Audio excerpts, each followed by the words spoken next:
नमस्कार दोस्तों, मैं मनीष कुमार। स्वागत है आप लोगों का हमारे YouTube channel Manish math classes में। दोस्तों, जो आज बताने जा रहे हैं वो है बीपीएससी का जो टीचर वाला एग्ज़ाम हुआ था कल, उसी का जो क्वेश्चन आंसर था उसको देखे तो बहुत जगह ऐसा था कि कोई गलत बता रहा, कोई सही बता रहा। तो उसी का विश्लेषण करने के लिए हम आए हैं। हम पूरा क्वेश्चन कलेक्ट किए, उसके बाद उसका आंसर आप लोगों को बताते हैं। और जो हम आंसर बताएंगे वो 100% सही होगा। और जो दोस्तों मेरे से एक आध दो को नहीं बना है तो वो आप लोग खुद से चेक कर लीजिएगा गूगल से, क्योंकि उसके बारे में थोड़ा जानकारी कम था इसलिए हम गूगल से चेक नहीं किए थे। लेकिन अब जो बता रहे हैं वो सही होगा एकदम। देखिए, पहला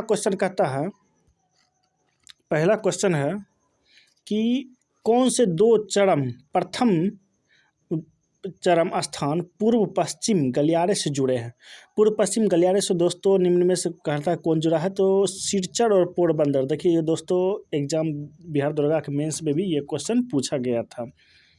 जो पूर्व से पश्चिम गलियारे को कौन जोड़ता है, तो सिलचर से पोरबंदर। तो सिलचर कहाँ, असम में। पोरबंदर कहाँ है, गुजरात में। जो पूरब में से असम कहाँ पड़ता है, पूरब में।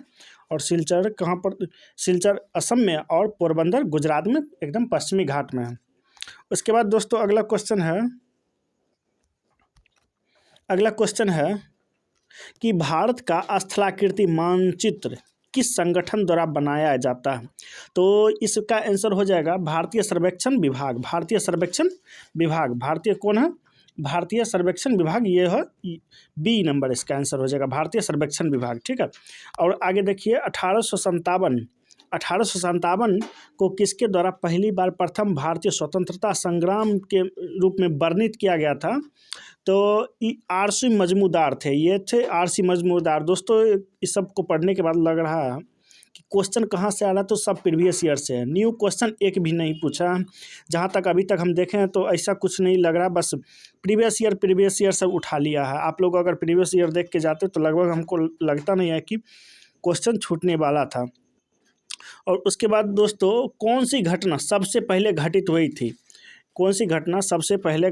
थी, तो देखिए दोस्तों जो संथाल विद्रोह था ये 1855 से 56 के बीच हुआ था। 1855 से 56 के बीच हुआ था। और संथाल विद्रोह के जो नेता थे वो थे सिद्धू कानू। उसके बाद है बिरसा मुंडा विद्रोह जो 1899 में हुआ था। कितना में हुआ था, 1899 में। इसी को उलगुलान विद्रोह भी कहा जाता है। और ताना भगत जो आंदोलन हुआ था ये हुआ था 1914 में। ये कब हुआ था, 1914 में हुआ था। ये ताना भगत 1914 में हुआ था। और ये जो है ताना भगत जो आंदोलन है वो 1914 में हुआ था, जब प्रथम विश्व युद्ध के समय में। और कि ये कहाँ से हुआ था दोस्तों, ये अपना बिहार से हुआ था। दोस्तों बीपीएससी का है तो बिहार का क्वेश्चन तो रहेगा ही। उसके बाद देखिए दोस्तों कि देखिए बंकिम चंद्र चटर्जी का उपन्यास आनंद मठ में किस विद्रोह का उल्लेख करता है, तो सन्यासी विद्रोह का उल्लेख कहाँ है, बंकिम चंद्र चटर्जी के उपन्यास आनंद मठ में है। उसके बाद है नील विद्रोह का वर्णन जो किए हैं वो दीनबंधु मित्र किए थे। उसके बाद अगला क्वेश्चन देखिए कि प्रथम बार संघर्ष के तरीकों में स्वदेशी एवं बहिष्कार भारत में कब अपनाया गया था, तो स्वदेशी। और ये हमको लग रहा है, देखिए दोस्तों बंगाल विभाजन जो प्रभावी हुआ था 16 अक्टूबर 1905 को। और कर्जन के समय में, तो उसी समय में जो हुआ कि रक्षाबंधन दिवस भी रविन्द्रनाथ टैगोर के कहने पर मनाया गया था। उसके बाद जो बंगाल विभाजन हुआ था तो उसमें जो तो भारत में जिसका शासन चला था वो था कर्जन का शासनकाल अगर बताए तो 1899 से 1905 तक रहा था दोस्तों। उसके बाद अगला क्वेश्चन देखिए कि 1922 में आयोजित भारतीय राष्ट्रीय कांग्रेस के गया अधिवेशन का अध्यक्ष कौन थे, CR दास थे। ठीक है। और एक 1912 में भी हुआ था। 1912 में जो कहाँ हुआ था, बांकीपुर हुआ था, जो अभी पटना के नाम से जाना जाता है, 1912 में। और एक बिहार में हुआ था, उस समय बिहारी था, 1922 रामगढ़ में हुआ था। एग्जैक्ट हमको डेट नहीं याद आ रहा है, आगे याद आएगा तो हम बता देंगे, लेकिन रामगढ़ में हुआ था जो अभी झारखंड में पड़ता है। ठीक है दोस्तों। और उसके बाद देखिए, और गांधी जी के बारे में अगर कहें तो ये 1924 में भाग लिए थे, अध्यक्षता किए थे। 1924 में बेलगांव अधिवेशन था।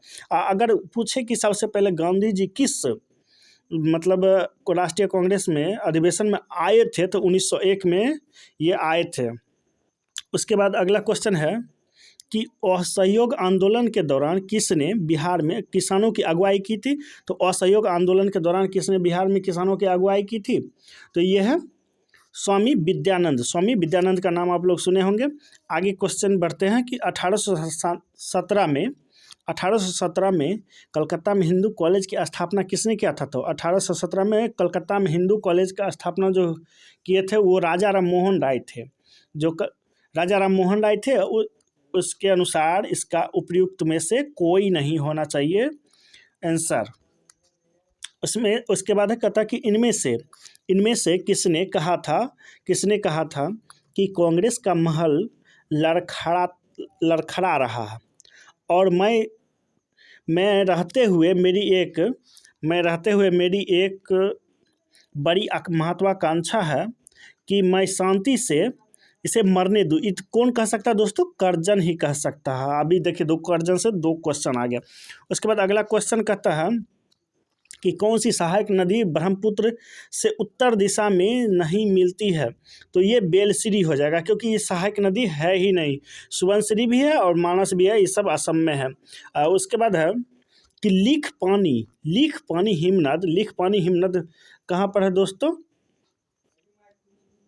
लेख पानी जो है ये असम में पड़ता है। इनमें से कोई नहीं होगा। इनमें से लेख पानी हिमनद जो है कहाँ पड़ता है? असम में पड़ता है। उसके बाद कहता है कि मगध एवं अंग किसके हिस्से हैं? तो ये मगध एवं अंग जो है निम्न गंगा का हिस्सा हो जाएगा, क्योंकि देखिए बिहार का क्वेश्चन है तो बिहार से पूछेगा ही। और मगध जो भागलपुर मुंगेर के आसपास का था, और पटना जानते हैं मगध जो राजगिरी के नाम से जाना जाता था, तो पटना के आसपास का क्षेत्र जो पड़ता है। ठीक, उसके पटना गया जो होगा। उसके बाद कहता है कि कपिल जलप्रपात और नदी के मतलब सम्मिलित करना। जोग या गरसोपा आप जानते हैं शरावती नदी पर, कपिल धारा कावेरी नदी पर, धुआंधार कौन मतलब सम्मिलित नहीं है? तो कौन सम्मिलित नहीं है? धुआंधार जो है नर्मदा नदी पर है, जो मध्य प्रदेश के जबलपुर में बहती है। और उसके बाद अगला क्वेश्चन है कि 1954 में किन देशों के बीच कोसी सिंचाई एवं जल विद्युत परियोजना समझौता हस्ताक्षर हुआ था? तो कोसी दोस्तों भारत और नेपाल के बीच हुआ। उसके बाद अगला क्वेश्चन है कि इसको दोस्तों आप लोग सजा लीजिएगा। इसको हम इसका नहीं चेक किए हैं, हमको उतना ध्यान में नहीं है कि कौन, हमको सिर्फ ये पता है कि कौन राज्य में कौन है, लेकिन कहाँ पर है ये थोड़ा ध्यान में नहीं है। अगला क्वेश्चन है कि भारतीय राष्ट्रीय कांग्रेस के किस अधिवेशन में पूर्ण स्वराज का सिद्धांत दिया गया था? पूर्ण स्वराज का सिद्धांत कहाँ दिया गया होगा? तो 1929 के लाहौर अधिवेशन में जिसकी अध्यक्षता कौन कर रहे थे? JL नेहरू कर रहे थे। कौन नदी के तट पर? रावी नदी के तट पर। उसके बाद कराची अधिवेशन का जो कह रहा है, इसमें मौलिक अधिकार की मांग की गई थी उन्हें, और सरदार वल्लभ भाई पटेल अध्यक्षता इसका कर रहे थे। अगला क्वेश्चन है कि पंजाब में कूका आंदोलन का प्रारंभिक उद्देश्य क्या था? देखिए दोस्तों, कूका आंदोलन का तो उद्देश्य कुछ और भी था, लेकिन जो ऑप्शन के अनुसार है, तो ऑप्शन के अनुसार भी यहाँ पर देखा जाए तो सबसे सटीक आ रहा है यहाँ पर कि सिख धर्म को परिष्कृत करना। सिख धर्म को जो कूका आंदोलन है ये पंजाबी लोग ही किए थे। और इसका नेता जो बता दे, भगत जवाहर मल और राम सिंह कूका थे, 2 एक शिष्य और एक गुरु थे उसमें। तो वही सिख धर्म को परिष्कृत करना था। लेकिन इसका एक कहीं ना कहीं और चर्चा मिलता है कि जो अंग्रेज लोग जो थे वो गौ हत्या ज़्यादा करते थे, उसी को थोड़ा समाप्ति करने के लिए किया गया था। लेकिन इसका आंसर यहाँ पर सिख धर्म को परिष्कृत करना होगा। अगला क्वेश्चन आते हैं दोस्तों कि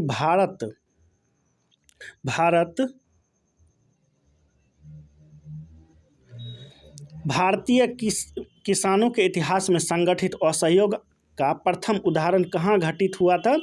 तो दोस्तों देखिए, असहयोग का प्रथम जो घटित हुआ है, मेरे हिसाब से इसका आंसर कलकत्ता में होना चाहिए। इसका आंसर उपयुक्त में से कोई नहीं होना चाहिए, उपयुक्त में से कोई नहीं। ये थोड़ा विवादित वाला क्वेश्चन आ गया, उपयुक्त में से कोई नहीं। अगला क्वेश्चन है कि 1946 में बनी अंतरिम सरकार में डॉक्टर राजेंद्र प्रसाद कौन सा विभाग था? तो डॉक्टर राजेंद्र प्रसाद को खाद्य एवं कृषि मंत्रालय मिला था, गृह विभाग था जो सरदार वल्लभ भाई पटेल, उसके बाद रक्षा विभाग जो मिला था बलदेव सिंह को मिला था। उसके बाद अगला क्वेश्चन है कि गांधी जी के विशेष रूप से चंपारण आने और वहाँ की कृषकों की दयनीय स्थिति को देखने हेतु किसने अनुग्रह किया था? तो कौन सबसे ज़्यादा कौन कहते? तो ये है राजकुमार शुक्ल। इनका घर है जो पश्चिमी चंपारण के मुरली बहरवा। अगर पूछता भी है कि राजकुमार शुक्ल किस गांव के थे, अगर बीपीएससी बिहार का जो एग्जाम होता तो उसमें पूछता भी है कि राजकुमार शुक्ल किस जगह के थे, तो मुरली भरवा कहते हैं। इनके साथ अन्य भी थे लेकिन सबसे ज़्यादा चर्चित यही थे। ये इनके मरने पर जो एक अंग्रेज अधिकारी था इनके क्षेत्र का, एमन, वो उनके श्राद्ध के लिए शायद 200 या 300 रुपया दिए थे और बोले थे कि चंपारण में एक अकेला मर्द था। उसके बाद कहता है कि मुस्लिम लीग द्वारा किस तिथि को मुक्ति दिवस मनाया गया? तो मुक्ति दिवस कब मनाया गया? 22 दिसंबर 1939, 22 दिसंबर 1939 को। उसके बाद अगला क्वेश्चन है कि नेशनल कॉलेज और बिहार विद्यापीठ का शिलान्यास किसने किया था? तो दोस्तों ये महात्मा गांधी किया था। आप लोग यकीन नहीं करिएगा, देखिए बिहार विद्यापीठ जो गांधी जब आए थे बिहार, तभी महात्मा गांधी तभी नेशनल कॉलेज और बिहार विद्यापीठ का स्थापना किए थे। देखने से तो लग रहा है डॉक्टर राजेंद्र प्रसाद भी हो सकता है, लेकिन महात्मा गांधी होगा इसका आंसर। उसके बाद सर्वाधिक नगरीकृत जो है वो गोवा है। उसके बाद है मालनाड क्षेत्र का संबंध निम्नलिखित में से किस पठार से है? मालनाड क्षेत्र ये दोस्तों हो जाएगा कर्नाटक का पठार। मालना का पठार जो पड़ता है उधर कर्नाटक की तरफ ही होता है, कर्नाटक का पठार। उसके बाद कहता है कि कौन सा जोड़ा बिहार के दक्षिण में मेल नहीं खाती है? तो ये दोस्तों आप लोग खुद चेक करिएगा इसको मैप से। उसके अगला क्वेश्चन है कि नव भारत का पैगंबर कौन कहलाता है? नव भारत का पैगंबर जो है कौन है? राजा राम मोहन राय है, ठीक है। उसके बाद दयानंद सरस्वती के बारे में बात करें तो ये 1875 में आर्य समाज की स्थापना किए थे। उसके बाद दादा भाई नौरोजी के बारे में बताए तो ये पारसी मूल के थे। उसके बाद फिन्सबरी से सबसे पहली बार चुनाव लड़े थे। उसके बाद कहता है कि लंदन में अभिनव का संस्थापक कौन था? अभिनव भारत के संस्थापक बी.डी. सावरकर थे। अभिनव भारत के संस्थापक कौन थे? लंदन में बी.डी. सावरकर थे। ये गुप्त क्रांतिकारी संगठन था। उसके बाद है कि गदर पार्टी की स्थापना कहाँ हुआ था? सैन फ्रांसिस्को में हुआ था, जो अमेरिका में पड़ता है। और इसके नेता कौन थे? इसके नेता थे लाला हरदयाल और कोषाध्यक्ष काशीराम थे। उसके बाद और वित्त आगे नहीं याद आ रहा। 1913 में पटना में अनुशीलन समिति की शाखा की स्थापना किसने किया था? तो पटना में अनुशीलन समिति की ये सचिंद्रनाथ सान्याल किए थे 1913 में। अगला क्वेश्चन है कि बिरसा मुंडा किसको कमांडर इन चीफ नियुक्त किया था? तो देखिए दोस्तों, अगर बिहार के होंगे तो आपको पता होगा कि गया जिला भी है बिहार में, और ये उनके कमांडर इन चीफ कौन थे? गया मुंडा, और वही उनको कमांडर इन चीफ के थे। उसके बाद कहते हैं बिहार समाजवादी पार्टी का गठन किन्होंने किया था? तो बिहार समाजवादी, देखिए नाम से ही पता चला कि बिहार समाजवादी जयप्रकाश नारायण होंगे और फूलन प्रसाद वर्मा। उसके बाद है कि बिहार के किस जिले में प्रथम तैरता हुआ सोलर ऊर्जा लगाया गया है? तो ये दरभंगा में है। और उसके बाद दोस्तों कि बिहार में किस जिले में बिहार में निम्नलिखित में से किसे जीआई टैग मिला था? मगही पान को जीआई टैग मिला था। दोस्तों कुछ का आंसर थोड़ा हम नहीं बना पाए हैं, तो आप लोग खुद से उसको गूगल कर लीजिएगा।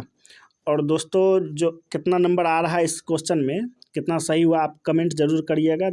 बाद बाकी जो क्वेश्चन और आता है तो हम आप लोगों के बीच आएंगे। और कट ऑफ जहाँ तक रही बात तो कट ऑफ भी हम बताएंगे, उससे ज़्यादा नहीं जाएगा, यकीन करिएगा। और अगर वीडियो अच्छा लगे हो, दोस्तों मेहनत किए हैं, तो अगर वीडियो अच्छा लगा होगा तो सब्सक्राइब चैनल को ज़रूर करिएगा और बेल आइकन को ज़रूर दबाइएगा, क्योंकि इसी तरह का हम अपडेट आप लोगों के बीच लेकर आते रहेंगे। जय हिंद दोस्तों।